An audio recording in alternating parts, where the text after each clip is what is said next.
సిరిసిల్ల జిల్లా సిరిసిల్ల ఆడియో గారికి మెమరణం ఇవ్వడం జరుగుతూ ఉంది. ప్రధానంగా దేశంలో మోడీ ప్రభుత్వం అధికారంలోకి వచ్చి 11 సంవత్సరాలు గడిచి 12 సంవత్సరాలకు అడుగుపెడుతున్న క్రమంలో ప్రధానంగా బ్రిటిష్ సామ్రాజ్యంలో కొట్లాడి సాధించుకున్నటువంటి కార్మిక 44 చట్టాలను 4 లేబర్ కోడ్గా కుదించి కార్మికులను ఇలా కట్టు బానిసలను చేసే విధానంలో పాల్పడతా ఉంది.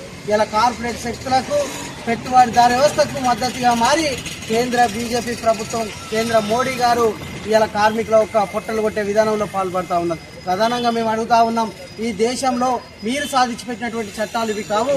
ఇలా 134 సంవత్సరాల కింద బ్రిటిష్ సామ్రాజ్యంతో తిరుగుబాటు చేసి సాధించుకున్నటువంటి కనీస వేతనాల చట్టం, కార్మికుల నిత్యావసరాలకు సరుకులకు అనుకూలంగా కూలీ రేట్లు పెరిగే చట్టాన్ని కూడా పూర్తి సవరించి 4 లేబర్ కోడ్లుగా కుదించి కార్మికుల ఒక పొట్టలు కొట్టే విధానంలో పాల్గొనడం మానుకొని 44 కార్మిక చట్టాలను ప్రభుత్వ రంగంలో పొందుపరిచి కార్మికులకు అనుకూల విధంగా చూడాలని చెప్పేసి మేము అన్ని కార్మిక సంఘాలు జేఏసీగా డిమాండ్ చేస్తూ ఉన్నాం.